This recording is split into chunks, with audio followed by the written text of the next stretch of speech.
G'day viewers, how are you? Made it to hump day, halfway through the week. Congratulations you, soldiering on. We're all soldiering on through the week. And I wanted to share with you tonight a classic story that illustrates perfectly why I've never been a member of any political party, because at some point every political party's going to sell you out. If you are sworn allegiance to a political party, you will either have to throw your own morals out the window or just pretend something isn't happening. And I like that this is on one level an inconsequential thing. No one's really been hurt by this, but it really does highlight the extent to which political parties of all persuasions bow down to vested interests, not to the voters. And so if I was going to follow my normal Wednesday theme of who or what am I not giving a fuck about today, it's probably people who are so deeply entrenched in, I'm a member of this party, that they will go right off a cliff to defend their party because their party's right. Well, no, your party does not give a shit about you. At the most, you're like a useful idiot in that you vote for them, but ultimately, the time will come, they will fuck you over. I mean, you know, unless you're Rupert Murdoch, because then you own the parties, okay? I'm just pretty sure that the people rich enough to actually control these political parties don't watch my videos, so I'm not talking to them. To the point, what happened? One of the most iconic buildings in the world, certainly, it would definitely be the most iconic building in Australia, is the Sydney Opera House. You know, it has World Heritage listing for its unique contribution to human culture. A lot of events have actually used the sales of the Opera House to print things on, to project things on. Notably, arts festivals will do all sorts of wacky things, and for some major events, things like the symbol of the Wallabies, a rugby team, has been projected onto it. Well, this past week, very loudmouthed, obnoxious, hateful, defamation case losing shock jock Alan Jones had the boss of the Opera House on his show saying, you need to project some stuff for this horse race on it. To which the boss of the Opera House, she said, no, tacky as fuck, what's wrong with you?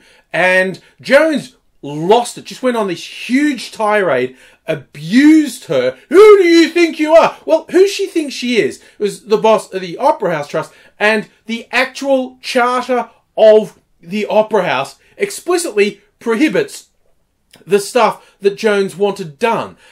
So who she thought she was the person with the responsibility to say, no, what you're saying should happen, shouldn't happen. And it was basically Jones wanting to have a launch party for this horse race and wanted the name of the race sponsor and the jockey names and numbers up there.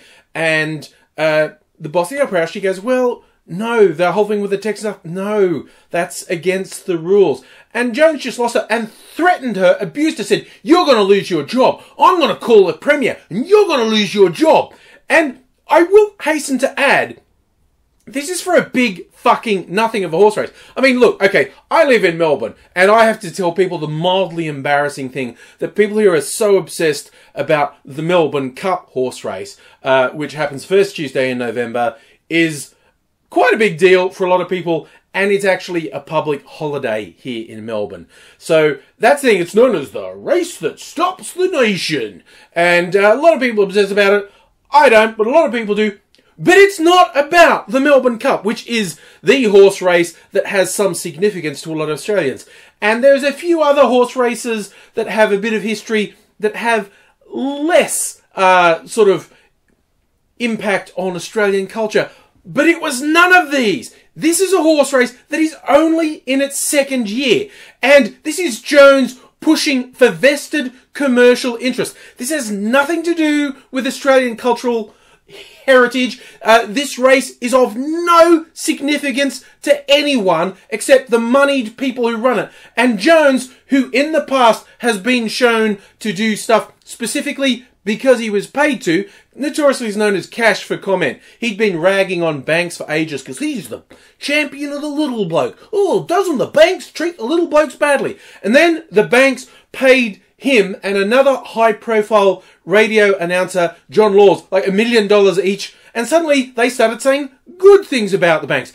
Jones asserted, oh, I didn't change what I said because I was paid. It was a coincidence that prior to being paid by the banks, I said negative things about the banks. Then after being paid by the banks, I said positive things about them. That's a coincidence. Sure. And in this case, he's tied up with the people promoting these races, and he wanted it projected on the Opera House. Now, this eventually did go up because, bizarrely, straight after his psychotic bullying rampage, the state premier went, yeah, we should do that. Yeah, good on you, Gladys. Good on you. And on principle, I get that it's like she's the party of the people with money, but just on principle, that Jones did this deranged bullying rant against someone doing their job, and the response of the politician is, I think we should reward that sort of behaviour. I honestly think that's the sort of thing we should encourage. And that was so clueless to me. And what blew my mind about how this whole thing played out is how the politicians of all stripes are so removed from the general public. They misread it completely. For some reason they thought, oh, if Ellen Jones said it, we should do it. But the vast majority of people, and there were a couple of surveys done on this, the vast majority of people were opposed to the Opera House being used to promote commercial events. So straight after the Premier said, oh yeah, we should do it, I expected the Labour opposition Premier, even if it was completely cynical and just going, oh, I'm just going to go for the populist thing here and I'll go out and say don't do it. No, he had nothing to lose, but he went, oh, I think we should do it. And then Prime Minister Scummo goes, yeah, I think we should do it too. It's just a big billboard. What's the big deal? Some rich fuckers want to promote their fucking events that are irrelevant to almost everyone and just cheapen the Opera House. And actually, by the way, threatening its World Heritage listing by using it as a commercial fucking billboard. That's an actual thing. And they just went, no, we should do it. And we end up with an online petition that got over 300,000 people on board in just a couple of days. Like 80% of people surveyed were opposed to the Opera House being used as a billboard for the highest bidder. And these fuckwits didn't get it. And that's the thing. I would have expected some politician to cynically go, I reckon the majority of people are going to be against this, so I'm going to say I'm against it just to get on side of those people.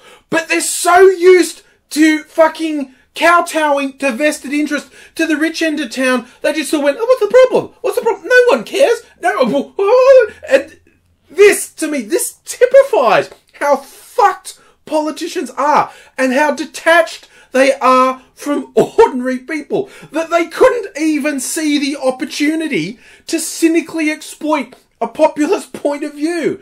They're just a pack of fucking rancid, swamp-dwelling bog monsters. And no one gets to hold their head up. The Labour, Liberal, they just all went for it. And the thing is, Alan Jones is not even particularly influential. That lie was blown apart by Chris Masters' book, Jonestown, a decade ago, that showed Jones and these conservative commentators in media in Australia are in this little bubble where politicians and journalists listen to them, but the actual influence on voters is absolutely negligible. Yes, conservative old people listen to Alan Jones and they vote along the lines of most of what Jones says. But they're going to vote along those lines anyway. Jones does not change people's mind. Jones preaches to the choir. The idea that you should suck up to him is ridiculous because he doesn't influence votes. And he's a liar and a hypocrite. And he's been shown up. He's lost so many defamation cases for just talking shit about people. Oh, and that's the other thing. He had to walk back stuff he said about the Opera House boss, saying, oh, she's a tyrant. A lot of people have told me terrible, terrible thing. Basically, he intimated that he had some dirt on her, and I think the way he flipped over and went, oh, I said some stuff I shouldn't have said, this really reeks of lawyers talking to lawyers, and maybe the lawyers at his radio station saying, dude, you lose another fucking defamation case, and you're fucking gone. Suck the fuck up, motherfucker. He's just spineless. He's worthless and spineless, and he's a bully. And in fact, even if anyone had any integrity, even if you agreed with commercial interest projecting onto the Opera House, you should have stood the fuck up and said Jones's bullying is unacceptable. And not a one of these politicians did. None of them said, dickhead, the way you behaved is completely fucking unconscionable. Pull your fucking head in. But they are spineless, weak shits, and they're sucking up to this fucking hypocrite who's not even influential. What the fuck is wrong with these people? Wait, I know what's wrong with them. They're politicians. They're narcissists. They're power mad, and they only listen to their own little circles of power.